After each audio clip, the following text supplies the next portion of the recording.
اس کائنات کا ذرہ ذرہ اللہ کا پتہ بتاتا ہے۔ ہواؤں کا چلنا،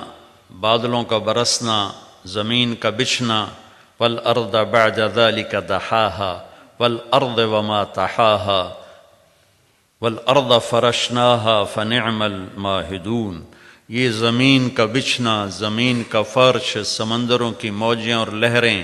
انسان کا بننا، وَلَقَدْ خَلَقْنَا الْإِنسَانَ مِنْ سُلَالَةٍ مِنْ طِينٍ، ہم مٹی سے نکلے، ثُمَّ جَعَلْنَاهُ نُطْفَةً فِي قَرَارٍ مَكِينٍ، پھر ایک گندے پانی میں بدلے، ثُمَّ خَلَقْنَا النُّطْفَةَ عَلَقًا، پھر ایک چھوٹے سے جوں کی کیڑے کی شکل میں بدلے، ثُمَّ خَلَقْنَا الْعَلَقَةَ مُضْغَةً، پھر ایک لوتھڑے کی شکل میں بدلے، فَخَلَقْنَا الْمُضْغَةَ عِظَامًا، پھر اس میں اللہ نے ہڈیوں کو پیدا کیا، فَكَسَوْنَا الْعِظَامَ لَحْمًا، پھر اللہ نے اس کے اوپر گوشت کو چڑھایا، ثُمَّ أَنشَأْنَاهُ خَلْقًا آخر، پھر اللہ نے ماں کے پیٹ میں يَخْلُقُكُمْ فِي بُطُونِ أُمَّهَاتِكُمْ خَلْقًا مِّن بَعْدِ خَلْقٍ فِي ظُلُمَاتٍ ثَلَاثٍ يَخْلُقُكُمْ فِي بُطُونِ أُمَّهَاتِكُمْ۔ اللہ تعالیٰ پھر